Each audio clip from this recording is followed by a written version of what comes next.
여러분 안녕하십니까, 진성호입니다. 윤석열 국민의힘 대통령 후보, 어제 전당대회에서 정식 후보로 선출된 새로운 아침이 시작됐습니다. 통상적으로 이처럼 대통령 후보가 되면 늘 찾는 곳이 있습니다. 현충원입니다. 그런데 오늘 윤석열 전 총장, 윤석열 후보는 현충원 대신 새벽 아침 가락시장을 찾았습니다. 오전 7시 일찌감치 가락시장을 찾았습니다. 이 시장 상인들의 생동감이 있고, 또 요즘처럼 코로나 시대에 가장 충격을 많이 받고 있는 자영업자들을 생각해서 현충원이 아니라 가락시장으로 간 것으로 보입니다. 월요일 날 아마 윤석열 전 총장은 이 국민의힘 지도부 등과 함께 현충원을 방문할 것으로 보입니다. 자, 이 윤석열 후보가 가락시장을 찾은 것은 이미 정치 참여를 선언한 뒤 현충원, 서울 현충원, 대전 현충원 여러 번 갔습니다. 이번에는 그게 아니라 바로 삶의 현장으로 직격했습니다. 이 자리에서 윤석열 후보는 이재명 후보의 재난지원금과 같은 그런 파퓰리즘 정책을 비판하고, 정말 고통을 겪고 있는 소상공인 자영업자들에게 이 세금이 지원돼야 한다고 말했습니다. 자, 어제까지만 해도 국민의힘 대선 후보 4명 중 누가 되느냐가 온통 관심사였습니다. 홍준표냐, 윤석열이냐, 유승민이냐, 원희룡이냐. 그러나 오늘 분위기는 완전히 변했습니다. 어제까지 그렇게 치열한 전쟁이 있었냐는 듯 이제 국민의힘은 하나가 됐습니다. 윤석열 후보가 이제 움직이기 시작했습니다. 그리고 이제 많이 변했습니다. 이준석 대표는 이제부터 3월 9일, 내년 3월 9일 대통령 선거 때까지 대표 권한을 상실합니다. 이 국민의힘 당헌 당규는 과거에도 그랬고, 대통령 후보가 당대표직을 수행하게 됩니다. 자, 이 지금 사무총장 뭐 다 바꿀지 모르겠습니다. 과거에 제가 기억할 때는 이명박 대통령은 이 대통령 후보가 된 뒤 사무총장을 이방호 사무총장으로 바꾼 적이 있습니다. 그때 국회의원 공천까지 거기서 싹 다 했습니다. 자, 지금 지방선거가 있습니다. 대통령 선거도 있고 보궐선거도 있습니다. 윤석열 전 총장이 사무총장을 포함해서 이제 당 분위기를 완전히 바꿀 것인가도 관심사입니다. 오늘 윤석열 후보는 이준석 대표와 점심 식사를 합니다. 그리고 앞으로 이 선거 대책에 대해서 논의할 겁니다. 자, 어쨌든 오늘 윤석열은 이제 상당히 마음이 편해진 것 같습니다. 이 상인들을 만나서 하는 말 한마디 한마디가 과거에 굉장히 긴장하고 뭐 그런 것에 비해서는 이제 자연스럽게 많이 나오고 있습니다.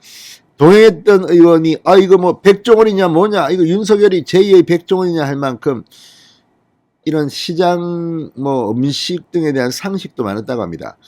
혼자 올해 이 미혼으로 올해 독수 공방을 해서 그런지 뭐 음식 같은 걸 많이 한 모양입니다. 아무튼 오늘 가락시장이 난리가 났습니다. 아침 7시부터 한 1시간 정도 갔다고 하는데, 그 이른 시간임에도 불구하고 상인들이 윤석열을 연호했다고 합니다.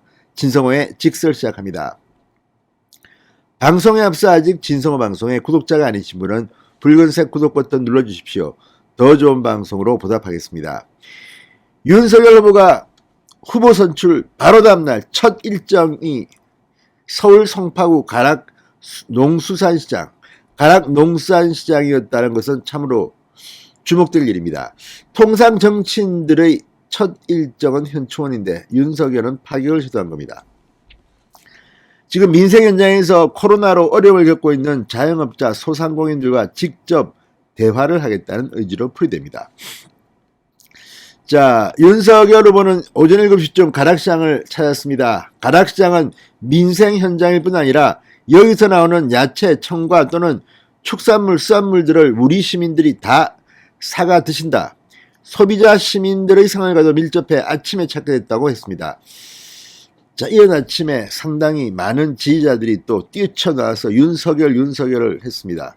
근데 이제는 뭐 너무 이렇게 할 필요는 없습니다. 시장에서는 지지자들은 조금 선을 지켜주셔야 합니다. 자, 윤석열 후보는 굴비, 오징어, 각종 식자재를 살피며 음식에 진심인 사람의 면모를 유감없이 발휘했다고 합니다. 거름을 가게를 방문해 오징어 20마리가 들어있는 꾸러미를 15만원에 구매하며 뜯어서 고추장에 찍어 먹으면 맛있다. 또 굴비 가게 앞에서는 광주지검에 근무할 때 굴비 찢은 거 참 많이 먹었다. 이거 밥도둑이다. 이렇게 말하게 됐습니다. 어쨌든 혼자 살면서 장 보는 거에 익숙한 모양입니다. 윤석열 후보가 음식에 관해 본인이 갖고 있는 지식을 상당히 많이 과시했다고 합니다. 새우젓 가게 앞에서는 새우젓은 콩나물국에도 받고 돼지고기에 찍어 먹어도 된다. 이 자체가 단백질을 분해시키는 소화제다. 많이도 합니다. 역시 부인이 없이 오래 살다 보니까 이렇게 많이 하는 것 같습니다. 축산 코너에선 고기가 저렇게 비스듬하게 썰려 있으면 안창살이다. 동행한 권성동 의원이 제2의 백종원이다. 농담을 했다고 합니다. 자, 그리고 오늘 경쟁 후보 이제 맞붙어야 할 민주당의 이재명을 향해서 한마디 했습니다. 전국민 재난지원금에 반대한다는 입장을 밝혔습니다. 영세 소상공인 자영업자에 대한 피해 보상은 손실보상이라는 관점에서 접근해야 한다. 몇 퍼센트를 전부 지급한다는 식으로 해서는 안 된다. 광범위한 현금 살포보다는 코로나로 인해 직접 피해 계층을 정확히 타겟팅해 지원하자는 뜻이라고 합니다. 지금 여당은 최대 25조에 이르는 전국민 재난지원금 지급을 검토하고 있습니다. 홍남기 부총리, 김부겸 총리가 반대하는데도 민주당은 밀어붙일 것 같습니다. 자, 어쨌든 내년 3월 9일에서 전국교체는 반드시 이루어져야 합니다. 그리고 이루어질 것 같습니다. 윤석열 후보의 오늘 가락시장 행보는 그런 점에서 상당히 주목을 끌었습니다. 진성호의 직설이었습니다. 여러분 감사합니다.